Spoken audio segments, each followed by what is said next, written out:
అహల్య శాప విమోచనము.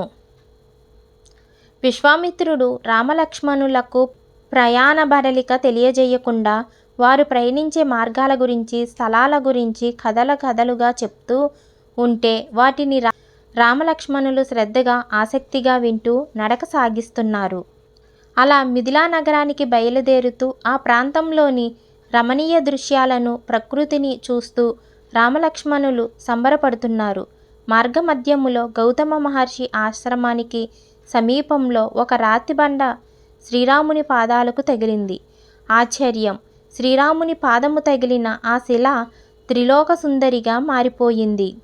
ఆమె వినయపూర్వకంగా రామునికి, విశ్వామిత్రునకు ప్రణామములు చేసింది. శ్రీరాముని భక్తితో పూజించింది. రాముడు ఇంకా ఆశ్చర్యం నుండి తేరుకోలేదు.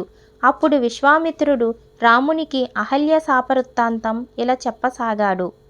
నాయనా రామచంద్ర, అహల్య బ్రహ్మ మానస పుత్రిక, గౌతమ మహర్షి భార్య, మహాప్రతివ్రత. కామమోహితుడైన ఇంద్రుడు అహల్యను పొందగోరి ఒకరోజు గౌతమ మహర్షి తెల్లవారుజామున లేచి నదీ స్నానానికి వెళ్ళాడు.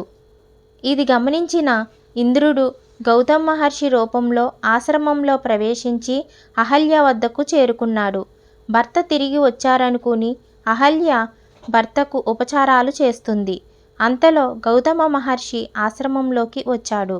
తన రూపంలో తన భార్యతో కలిసి ఉన్న ఇంద్రుణ్ణి చూసి కోపోద్రేకుడై ఇంద్రుణ్ణి వృషణహీనుడవవుతావని, అహల్యను రాతిబండగా మారిపోమ్మని శపించాడు.